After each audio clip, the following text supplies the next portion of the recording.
नमस्कार, अपना उत्तर प्रदेश लेकर मैं हूं आपके साथ संदीप निरंजन सरकार। और बुलेटिन की शुरुआत बड़ी खबर से करेंगे। कन्नौज से आ रही है।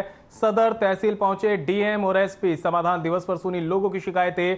तहसील परिसर में उमड़ी फरियादियों की भीड़। कई समस्याओं का अफसरों ने खुद करवाया निपटारा। तो खबर आप तक पहुंचा रहे कन्नौज से, जहां पर सदर तहसील पहुंचे डीएम और एसपी। समाधान दिवस के मौके पर लोगों की शिकायतें सुनी है। तहसील परिसर में फरियादियों की भीड़ उमड़ी। कई समस्याओं का अफसरों ने मौके पर ही खुद निपटारा करवाया। तस्वीरें आप देख सकते हैं कन्नौज की है, जहां पर सदर तहसील पहुंचे हैं डीएम और एसपी। समाधान दिवस के मौके पर लोगों की शिकायतें सुनी हैं। तहसील परिसर में फरियादियों की भीड़ उमड़ी। तो कई समस्याओं का अफसरों ने खुद ही मौके पर निपटारा करवाया।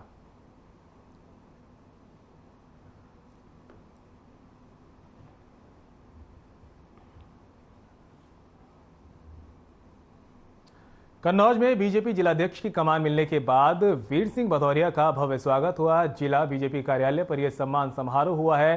कार्यक्रम में सांसद सुब्रत पाठक और मंत्री असीम अरुण शामिल हुए। नए जिलाध्यक्ष ने 2024 के चुनाव में पार्टी को जीत दिलाने का दम भरा है।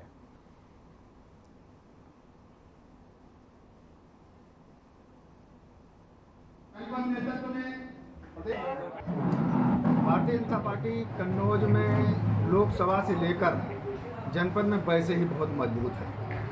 और यहाँ पर एक व्यक्ति बदला है, वही संगठन है, वही मानसिकता है, वही विजन है, वही मिशन है। जिला संगठन तय करेगा क्या होना है। देखो, ये एक जिम्मेवारी है और कार्यकर्ताओं ने हमारे बनने पर खुशी जाहिर की। निश्चित रूप से हमसे बहुत अपेक्षा होगी। बैठक नहीं थी आज, जो हमारे नवनियुक्त जिलाध्यक्ष वीर सिंह भदौरिया जी का आज पदभार ग्रहण कार्यक्रम था, उसी में हम सभी लोग आज यहाँ जिले पर। निश्चित रूप से जो जिम्मेदारी हमें संगठन ने, जनपद नेतृत्व ने,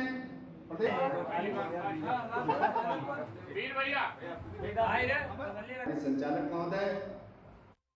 तो वहीं कानपुर नगर निगम जोन 5 के कार्यालय में चतुर्थ श्रेणी के कर्मचारी ने जहर पी लिया। आरोप है कि अधिकारी की प्रताड़ना से तंग आकर नगर निगम कर्मचारी ने आत्महत्या की कोशिश की।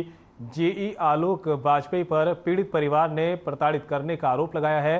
फिलहाल नगर निगम कर्मी को निजी अस्पताल में उपचार के लिए भर्ती कराया गया। ये पूरी घटना गोविंदनगर थाना क्षेत्र के नगर निगम जोन 5 कार्यालय की बताई जा रही है।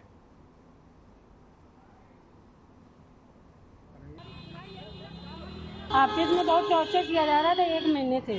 किसको टॉर्चर किया? मेरे हस्बैंड को। क्या नाम है उनका? सुनील तिवारी। क्या हैरेसमेंट किया जा रहा है? मतलब वो पहले पैसे लेते थे उनसे कि पैसे दो तो सीढ़ी में नहीं चढ़ना पड़ेगा। अब वो पैसे दे नहीं रहे थे तो उनको इतना टॉर्चर किया जा रहा था कि वो एकदम से घर में आते थे, ना खाना खाते थे, ना बोलते थे, चुपचाप लेटे रहते थे।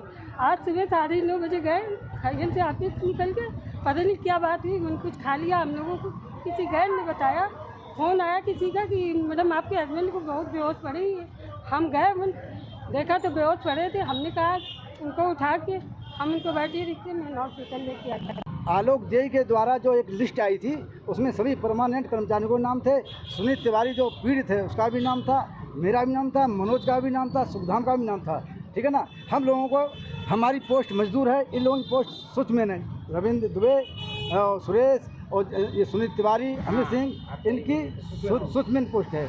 लेकिन मैं मजदूर पोस्ट पे हूँ, एज ए कैजुअल लेबर हूँ। लेकिन हम लोगों से ज़बरदस्ती लाइनमैन का कार्य करने के लिए प्रताड़ित किया जा रहा है। उन्हीं तनख्वाह काट देंगे, बार बार हम लोग से कहा जा रहा है। 4 दिन।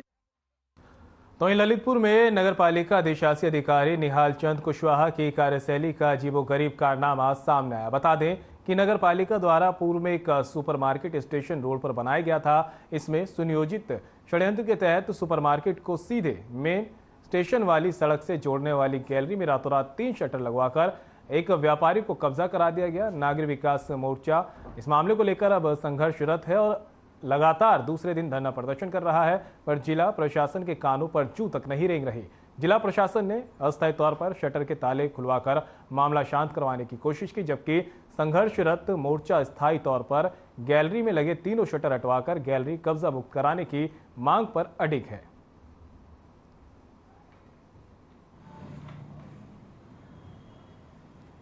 भारतीय जनता पार्टी की सरकार में अधिकारी बेलगाम हो गए हैं। इस शटर के लिए नगर पालिका के शासी अधिकारी, नगर पालिका के कर्मचारी, नगर पालिका अध्यक्षा की मिली भगत से इस शटर के लिए जो शटर लगाई गई है, इस दुकान के लिए नीलामी कर दी गई है। दुकानदार द्वारा शटर लगा दी गई है। शटर लगाने के विरोध में आज हमारे धरना प्रदर्शन चल रहा है। तो वहीं लखनऊ के मलिहाबाद थाना क्षेत्र में हुई हत्या का खुलासा हो गया है। डीसीपी पश्चिमी राहुल राज ने प्रेस कॉन्फ्रेंस कर हत्या का खुलासा किया। बता दें कि मलिहाबाद थाना क्षेत्र में बुजुर्ग का गला रेतकर हत्या कर दी गई थी। मामले में जांच कर रही पुलिस ने खुलासा करते हुए बताया कि जमीनी लालच में बेटे ने अपने 3 दोस्तों के साथ मिलकर बुजुर्ग पिता की हत्या की। दरअसल आरोपी बेटा बुजुर्ग पिता पर जमीन बेचने का दबाव बना रहा था। फिलहाल पुलिस ने आरोपी सहित तीनों हत्यारों को गिरफ्तार कर लिया है।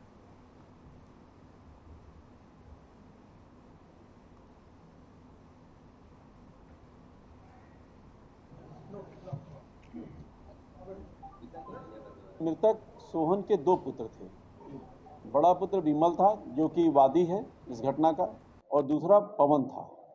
उसके पास कुल 8 बीघे जमीन थी, जिसमें 2-2 बीघे अपने दोनों पुत्रों को दिया था और 4 बीघा अपने पास रखा था।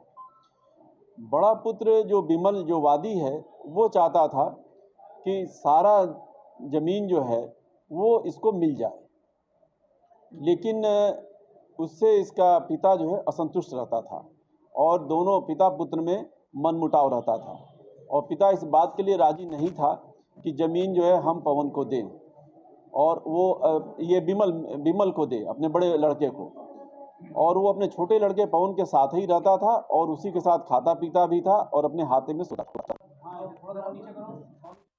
था। बढ़ते खबरों में आगे लखनऊ पुलिस ने प्रेस नोट थाना विभूति खंड लखनऊ कूटरचित दस्तावेज तैयार कर बैंक से 12 लाख का पर्सनल लोन लेकर फरार हो जाने वाले 4 शातिर लोगों को गिरफ्तार कर लिया है। बता दें कि पुलिस उपायुक्त सैयद अली अब्बास के दिशा निर्देशन पर यह गिरफ्तारी हुई। पुलिस आयुक्त ने कानून व्यवस्था से संबंधित वांछित अभियुक्तों की गिरफ्तारी और घटित घटनाओं का त्वरित सफल अनावरण किए जाने हेतु चलाए जा रहे अभियान के क्रम में ये गिरफ्तारी की है। को कमजोर कर दीपेश के अतिरिक्त ये तीनों की तीनों इस गैंग के कर्मठ सदस्य हैं और तीनों की मिलीभगत है। इसमें दीपेश को लोन चाहिए था, उसने इनका सहारा लिया और उसको ये जानकारी थी कि मैं दीपेश गुप्ता नहीं हूँ बल्कि अमित गुप्ता नहीं हूँ, दीपेश कनौजिया हूँ, और इस प्रकार इसका भी इस अपराध में सक्रिय भागीदारी है। और लखनऊ से बड़ी खबर सामने आ रही है। सिविल कोर्ट के वकीलों का प्रदर्शन। सिविल कोर्ट से स्वास्थ्य भवन चौराहे तक पैदल मार्च। पुलिस प्रशासन का पुतला बनाकर की नारेबाजी। वकीलों ने उत्तर प्रदेश पुलिस का फूका पुतला। वकीलों ने प्रदेश सरकार के खिलाफ लगाए नारे। मांगे पूरी नहीं होने पर प्रदर्शन चलते रहने की दी चेतावनी। बड़ी खबर आप तक लखनऊ से पहुंचा रहे हैं, जहां पर सिविल कोर्ट के वकीलों का प्रदर्शन जारी है। सिविल कोर्ट से स्वास्थ्य चौक भवन चौराहे तक पैदल मार्च किया गया है। पुलिस प्रशासन का पुतला बनाकर नारेबाजी की और उस पुतले को फिर फूका गया। वकीलों ने प्रदेश सरकार के खिलाफ भी नारेबाजी की है। साथ ही वकीलों का कहना है कि अगर उनकी मांग पूरी नहीं हुई तो इसी तरह प्रदर्शन आगे भी जारी रहेगा।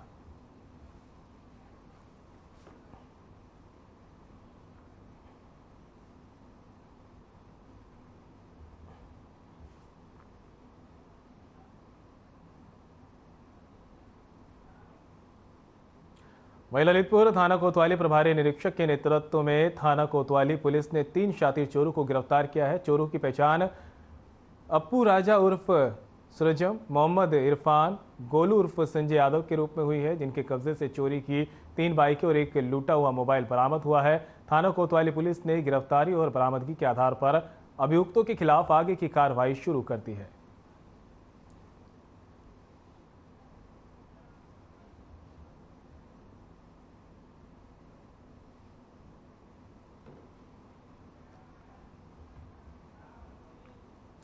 खबर हमीरपुर जनपद से है, जहां 4 लाइन निकालने से तोड़ी गई नाली और पुलिया किसानों के लिए मुसीबत बन गई है, जबकि इसी नाली और पुलिया से सैकड़ों किसानों के खेतों में बरसात का पानी निकालने का एकमात्र सहारा था, लेकिन 4 लाइन निकलने से नाली और पुलिया तोड़ दी गई, जिससे सैकड़ों किसानों की 100 एकड़ बीघा खेत में बरसात का पानी भर गया और कहीं से भी जल निकासी का उचित प्रबंध ना होने के चलते किसानों की खरीफ की फसल जलमग्न हो गई। पूरा मामला जनपद के राठ तहसील क्षेत्र के राठ पनवाड़ी रोड स्थित पहाड़ी घड़ी गांव का है। किसानों ने बताया कि जिला प्रशासन से कई बार शिकायत की, लेकिन अब तक कोई समाधान नहीं हुआ।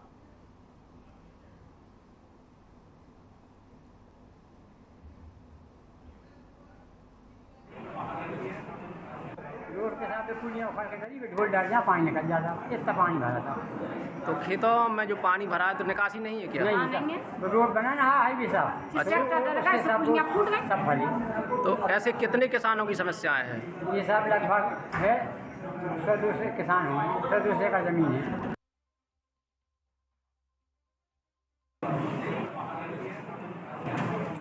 तक पहुंचा रहे जहां पर नाली और पुलिया टूटने से किसानों की जो है अब मुसीबतें बढ़ गई हैं।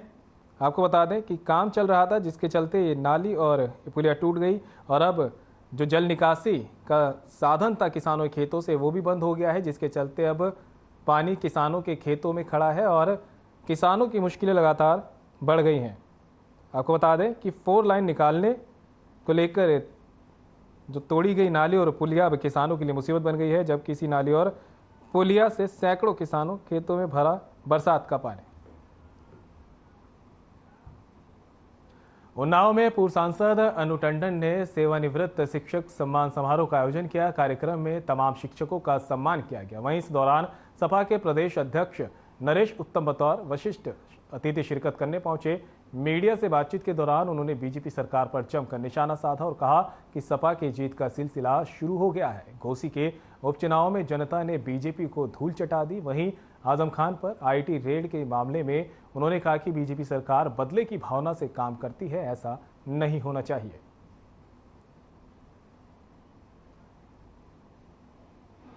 हम अनु टंडन जी पूर्व सांसद जी को धन्यवाद देंगे, जिन्होंने सेवानिवृत्त शिक्षकों का सम्मान समारोह आयोजित किया और बहुत ही जागरूक लोगों को यहां पर इकट्ठा किया, सबका सम्मान किया। और ये देश बिना शिक्षा के अधूरा होगा और जितना ही शिक्षा पर बल दिया जाए उसी से हमारा देश मजबूत होगा।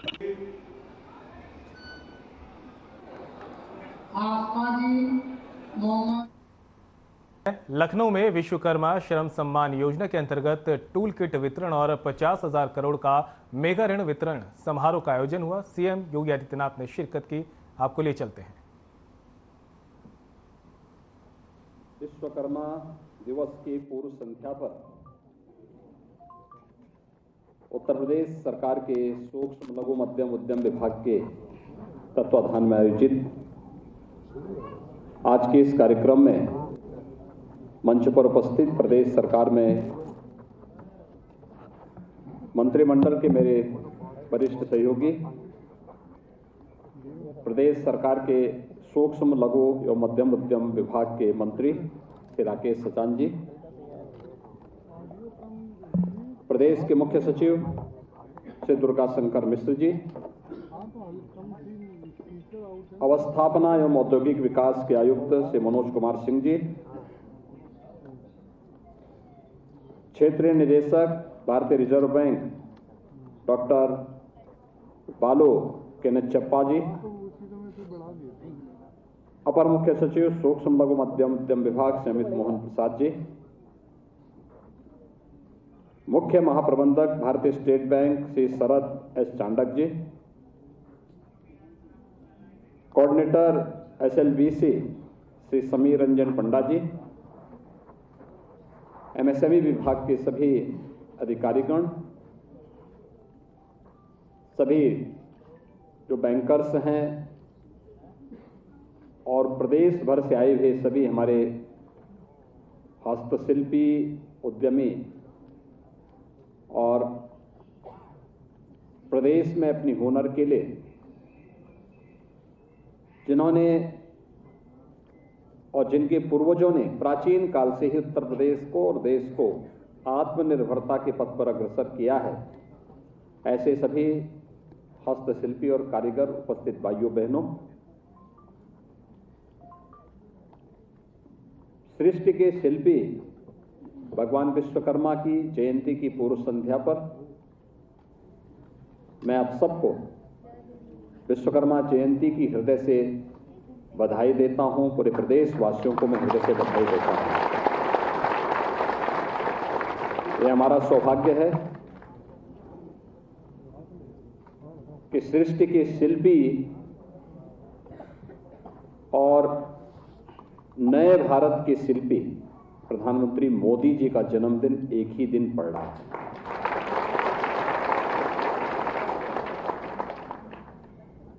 भगवान विश्वकर्मा ने अगर इस सृष्टि की रचना की है तो मोदी जी ने नए भारत की रचना में 140 करोड़ लोगों के जीवन में परिवर्तन करने के लिए भी व्यापक अपने विजन के माध्यम से भारत को एक नई दिशा की ओर अग्रसर किया है। और आज इसीलिए एक तरफ विश्वकर्मा जयंती और दूसरी तरफ नए भारत के शिल्पी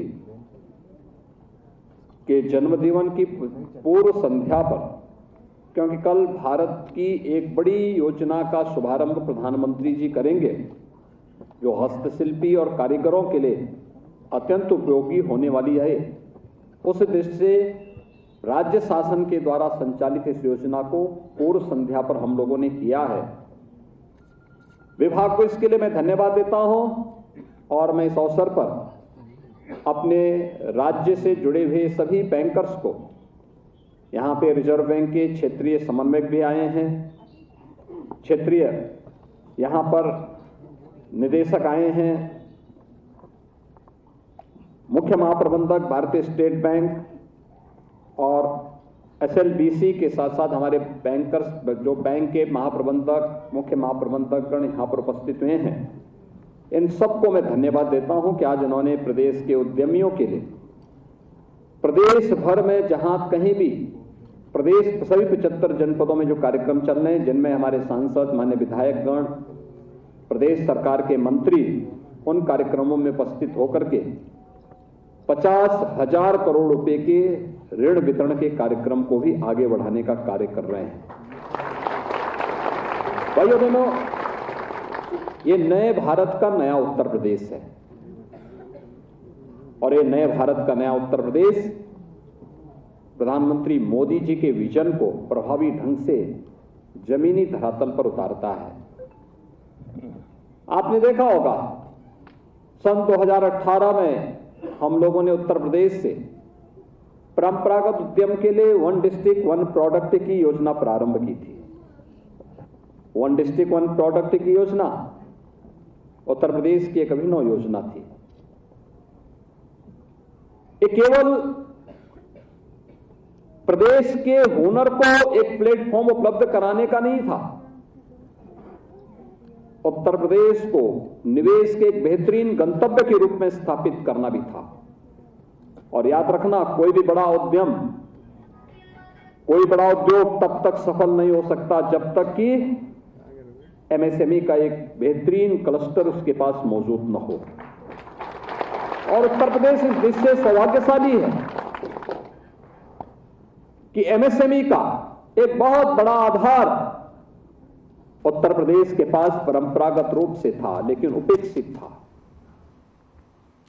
तो वहीं लखनऊ में आयोजित डेविस कप वर्ल्ड ग्राउंड 2 में भारत बनाम मोरक्को की ड्रॉ सेरेमनी में बतौर मुख्य अतिथि सम्मिलित होते मुख्यमंत्री योगी आदित्यनाथ। डेविस कप की प्रतिष्ठित प्रतियोगिता के ड्रॉ सेरेमनी कार्यक्रम में मंच पर उपस्थित प्रदेश सरकार में मंत्रिमंडल के मेरे सहयोगी, खेल मंत्री श्री गिरीश चंद्र यादव जी, प्रदेश के मुख्य सचिव Shri Durga Shankar Mishra ji, all India tennis association के अध्यक्ष doctor Anil Jain ji, UP tennis association के अध्यक्ष श्री नवनीत सहगल जी, रेफरी मिस्टर रिकार्डो रागाजिनी,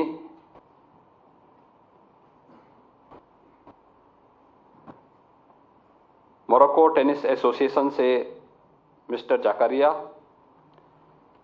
आज के इस कार्यक्रम में उपस्थित भारत और मोरक्को की टीम के कैप्टन, सभी प्लेयर्स और उपस्थित सभी भाइयों बहनों, उत्तर प्रदेश के लिए अत्यंत स्मरणीय क्षण आ रहा है जब एक अंतर्राष्ट्रीय प्रतियोगिता का आयोजन डेविस कप के रूप में प्रदेश की राजधानी लखनऊ में कल और परसों आयोजित होगा। मैं इस अवसर पर डेविस कप की ड्रॉ सेरेमनी कार्यक्रम में मंच पर उपस्थित और इस पूरे आयोजन के साथ जुड़े हुए सभी महानुभावों का हृदय से स्वागत करता हूं, अभिनंदन करता हूं। हम सब जानते हैं कि डेविस कप लॉन टेनिस की एक अंतर्राष्ट्रीय प्रतिष्ठित प्रतियोगिता है। जब उत्तर प्रदेश खेल विभाग को इस बात की जानकारी मिली तो हम लोगों ने प्रदेश के अंदर इसके लिए खेल विभाग ने पहले से ही अपनी तैयारियां प्रारंभ कर दी थी और उत्तर प्रदेश टेनिस एसोसिएशन ने उत्तर प्रदेश खेल विभाग के साथ मिलकर के इन कार्यक्रमों को पूरी मजबूती के साथ आगे बढ़ाने के जो कार्यक्रम किए हैं उसकी झलक कल और परसों हम सब महसूस करेंगे। मित्रों, पिछले 9 वर्षों के अंदर देश के अंदर खेल का एक माहौल बना है। प्रधानमंत्री मोदी जी ने खेलो इंडिया खेलो के कार्यक्रम को आगे बढ़ाने का रहा हो। और बुलेटिन में मेरे साथ इतना ही, दीजिए इजाजत, नमस्कार।